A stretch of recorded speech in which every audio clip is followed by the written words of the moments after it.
കേന്ദ്ര അന്വേഷണം റദ്ദാക്കണമെന്നാവശ്യപ്പെട്ട് മുഖ്യമന്ത്രിയുടെ മകൾ വീണയുടെ കമ്പനിയായ എക്സാലോജിക് നൽകിയ ഹർജിയിൽ കർണാടക ഹൈക്കോടതി ഇന്ന് വിധി പറയും.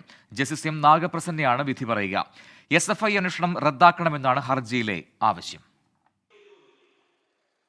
ഒരേ കേസിൽ രണ്ട് അന്വേഷണങ്ങൾ നടക്കുന്ന സാഹചര്യം നിയമവിരുദ്ധമാണെന്നും SFIO അന്വേഷണം റദ്ദാക്കണമെന്നുമാണ് എക്സാലോജിക്കിന്റെ ഹർജിയിലെ ആവശ്യം. തിങ്കളാഴ്ച ഇരുവിഭാഗത്തിന്റെയും വാദങ്ങൾ കേട്ട കോടതി കേസ് വിധി പറയാനായി മാറ്റുകയായിരുന്നു. വിധി വരുന്നതുവരെ അറസ്റ്റ് ഉൾപ്പെടെയുള്ള കടുത്ത നടപടികളിലേക്ക് കടക്കരുതെന്ന് കോടതി SFIOയ്ക്ക് നിർദ്ദേശം നൽകിയിരുന്നു.